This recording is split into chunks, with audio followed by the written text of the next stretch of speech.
100 people can be defined as a psychopath. So that means you've probably met one. You may even know one. Hell, you may even have a psychopath in the family. So what if you have a potential psychopath child? Very challenging for their parents, very challenging in that we love to think that our children are going to be caring, empathic people. And is being a psychopath all bad? It's scary, murky research, but let's take a deep breath and confront the mind of the functional psychopath. And how appropriate to start near the old haunts of Jack the Ripper, where I'm meeting forensic psychologist and author Dr. Kevin Dutton. So you have a psychopath test with you? I do, yeah. It's called the Psychopathic Personality Inventory, the PPI. And what this test is looking at, we're picking up characteristics like fearlessness, ruthlessness, social dominance, charisma, tough-mindedness, those kinds of things, impulsivity. So let's see how you get on. Okay, I've never cared about society's values of right and wrong. Is that false, mostly true, or true? False. False, okay.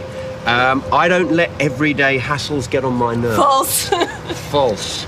And how about, if I want to, I can get people to do what I want without them ever knowing? No, I don't have that skill. They know.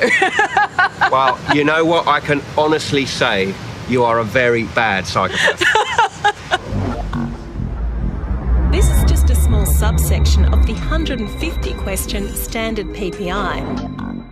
And despite common perceptions, violence is not one of the defining features of a psychopath. Of course, if you combine violence and psychopathy, well, the outcome is chilling. But that's not the case for many who classify as psychopathic. Well, you've met a number of psychopaths, you've tested them. You admire them, don't you? I do, to some extent. I think that there are certain contexts in life where being a psychopath can predispose you to great success. I've interviewed psychopathic special forces soldiers, psychopathic surgeons. I've also interviewed a top barrister, and he proved very high on the psychopathic spectrum. Now, he can cross-examine an alleged rape victim, for instance, and literally destroy that person's life. But at the end of the day, he can go out for dinner with his wife and not give it a second thought. I'd hate to be married to him, though. And it does make you wonder what they were like when they were kids. Back here in Sydney is someone who knows. Now, no psychologist will label a child a psychopath. That's because it's still potential at that stage. What they say instead is that they score highly on callous, unemotional traits. Professor Mark Dadds has helped develop powerful training programs to help kids with conduct disorders, 10% of whom score high on callous, unemotional traits. All children make mistakes. They have times when they're aggressive and they lie and they manipulate. It's just part of human nature. But the thing about the children with these callous traits at extremes is that it's done deliberately hurting the younger baby in the family or doing cruel acts to pets. And then when the parents try to talk to them about why that's wrong, it's kind of staring at someone you realise doesn't care.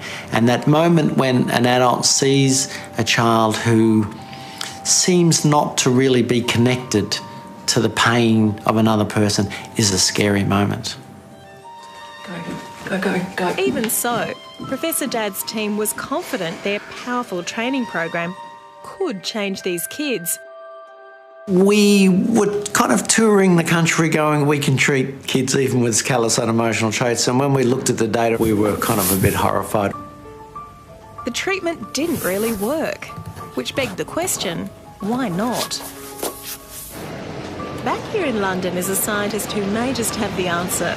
In a world first, Dr. Essie Viding has been imaging the brains of children with callous unemotional traits. So here we are focusing on a brain area called amygdala. The amygdala is the part of the brain that processes fear and negative emotions. We showed children pictures of other people in emotionally distressing situations. Typically developing children have a strong amygdala response to other people's distress.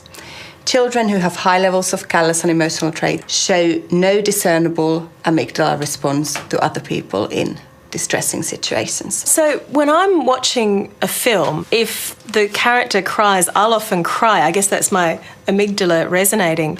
With these kids or the psychopaths, nothing. Would not be bothered. Nothing. Nothing. No wonder they're different. Yes. This is the first time such a study has been done in kids so young, but it reflects many other studies done on adult psychopaths. And these findings are changing researchers' perception and definition of psychopathy. Many now believe it is an under-arousal of the amygdala. So most of us learn to care about how other people feel by seeing the emotion and the fear in other people, and then that causes our own discomfort.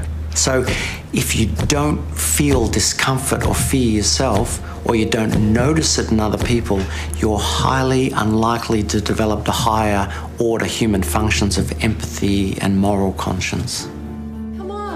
And to be clear, this is a very different empathy disorder to autism spectrum.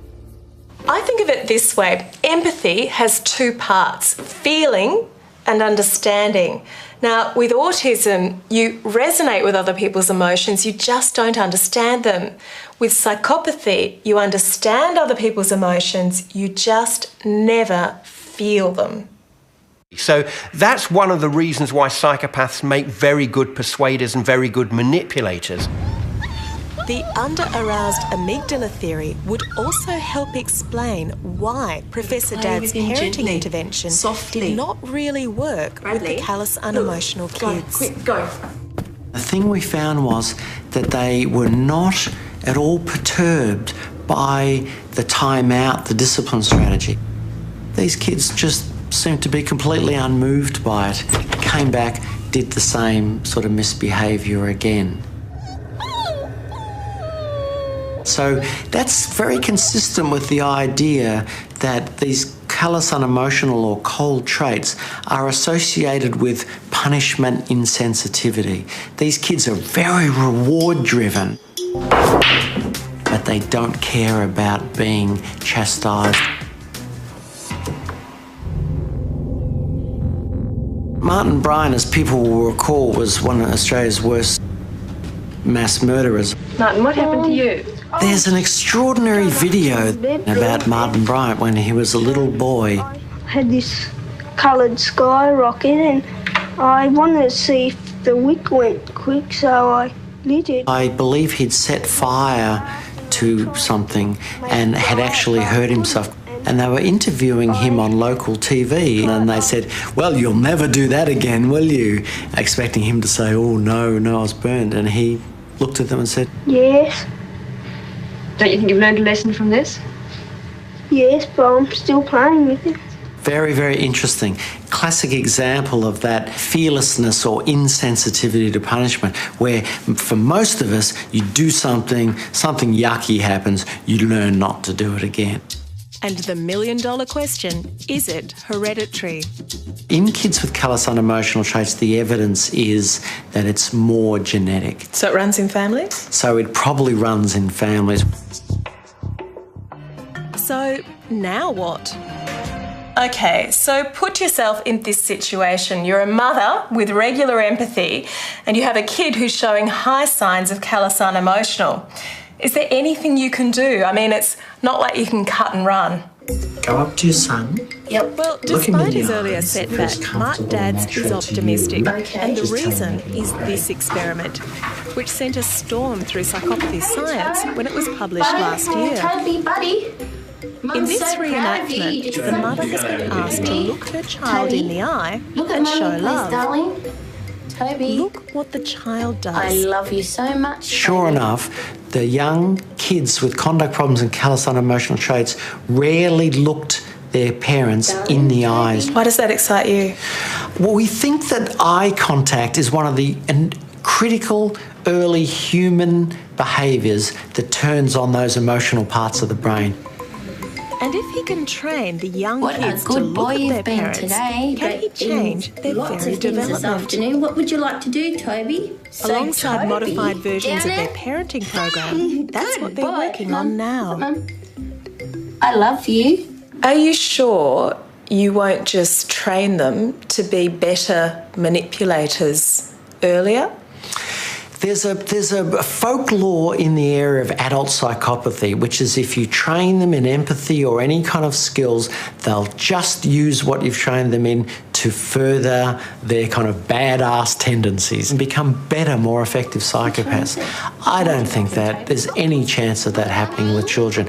We wouldn't be just giving them verbal skills that they could use to manipulate. We hope that we will fundamentally change the development of the neural systems associated with emotion and empathy. You hope. We hope. Watch this space, I guess. Watch this space, yeah. And if Kevin Dutton is to be believed, just slightly turning down the dial of psychopathy traits could mean the difference between a criminal career and a high-flying one.